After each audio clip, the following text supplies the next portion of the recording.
अस्सलाम वालेकुम स्टूडेंट्स। तो जैसे कि आप लोग जानते हैं कि असाइनमेंट सारे आना शुरू हो गए हैं, बहुत सारों के आ गए हैं, कुछ के कहा गया है कि नेक्स्ट वीक से आएंगे।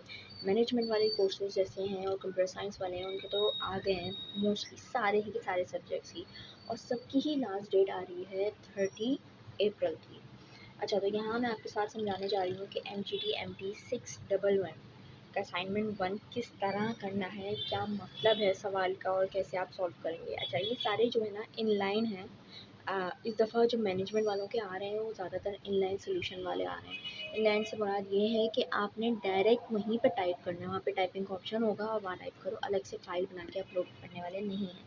लेकिन आप लोग ज़रूर देख लें कि आपके असाइनमेंट किस किस्म के आए हैं। इसका इनलाइन है। अच्छा, तो इसकी प्रीमिस पढ़ लेते हैं। इसकी प्रीमिस क्या है कि textile industry of Pakistan is currently facing rising production costs, supply chain issues, strong global competition. In this challenging environment, Novatex Industries has secured a major export order of diamond products from Belgium, which is crucial for its international reputation. Due to strict deadlines, external pressures, the head of product planning suggested extending working hours to ensure timely completion. Management agreed to this proposal, but employees raised concern about workload, health, work-life balance. Both management and employees are viewing this situation differently on their own perspectives and experiences. You are required to elaborate what type of perceptual bias exists in this situation. Provide three main reasons for it. पहली बात तो एक premise बताई हुई है, एक condition, एक scenario हमें बताया हुआ है कि एक टेक्सटाइल इंडस्ट्री है। अब वो टैकल कर रही है कि भाई प्रोडक्शन कॉस्ट की प्राइसेस बढ़ रही हैं, सप्लाई चेन के बहुत इशू हो रहे हैं और ग्लोबल कंपटीशन बहुत ज़्यादा बढ़ता चल जा रहा है। तो ये चैलेंजिंग इन्वायरमेंट के लिए एक कंपनी है नोवा टेक्स इंडस्ट्रीज़ के नाम की, जो कि ना क्या है, उन्होंने एक मेजर एक्सपोर्ट का ऑर्डर है ना वो सिक्योर किया है। एक ऑर्डर जो दूसरी कंट्री से आया, बेल्जियम से, कि डेनिम्स चाहिए हमें इतनी।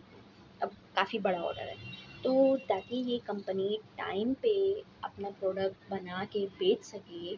जो मैनेजर्स हैं, जो मैनेजमेंट है, उन्होंने डिसाइड किया, उन्होंने प्रपोजल किया कि भाई हम ना वर्क आवर्स बढ़ा देते हैं, एम्प्लॉयज़ को बोलते हैं ज़्यादा घंटे काम करो ताकि जल्दी हमारा सारा काम हो जाए। अब इस बात से जो एम्प्लॉयज़ हैं वो बहुत नाखुश हैं कि हम किस तरीके से इतने एक्स्ट्रा एक्स्ट्रा ओवर वर्कलोड लेंगे, हम अपनी हेल्थ देखेंगे, वर्क लाइफ बैलेंस किस तरह मेंटेन करेंगे और कई और चीज़ें।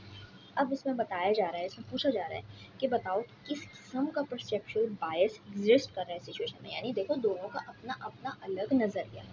आपने ये कोर्स पढ़ा होगा तो इसमें बायसेस के बारे में हमें बताते हैं। उसमें से फ्रेम ऑफ रेफरेंस वाला बायस इसमें अप्लाई होता है।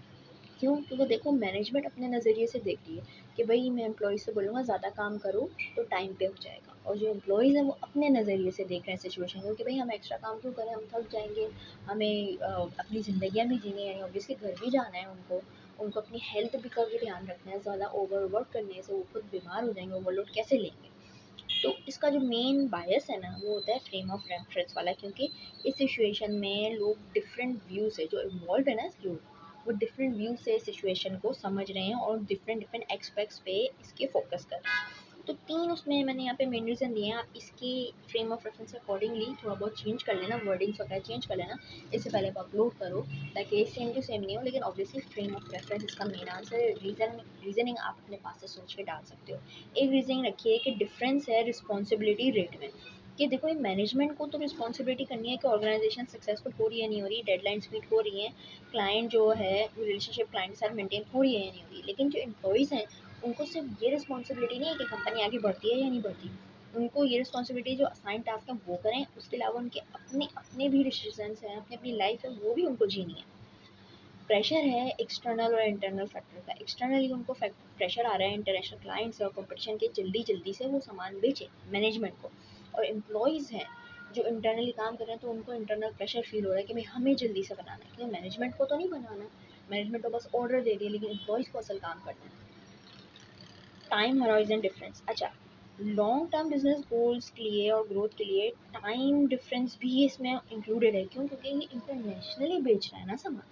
तो जैसे यहाँ पे अगर रात हो रही है, वहाँ पे दिन हो रहा है, यहाँ पे शाम है, वहाँ दोपहर है, अलग अलग से टाइम जोन्स में उनको टैकल करना पड़ता है। और उसकी वजह से जो एम्प्लॉयज़ हैं उनको बहुत बहुत शॉर्ट टर्म इफेक्ट्स पड़ता है, क्योंकि उनकी डेली वर्कलोड बहुत ज़्यादा बढ़ जाता है, वो बहुत ज़्यादा थक जाते हैं, उनको बीमारियाँ ज़्यादा होने लग जाती हैं। तो ये 3 मेन रीज़न्स हमने दे दिए, और भी आप दे सकते हो कोई से भी। सोचो ज़रा दिमाग से, अपने पास से कोई भी आप रीज़न दे सकते हो, कोई इसके ऑफिशियल रीज़न नहीं है कि आप हैंड आउट्स रीड करो तो ऑफिशियली कोई इसके रीज़न आ जाए।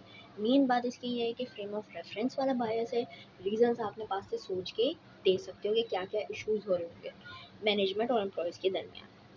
अच्छा, इसका सोल्यूशन है जो मैं पीडीएफ जो है डिस्क्रिप्शन में डाल दूँ, आप वहाँ से देख सकते हो।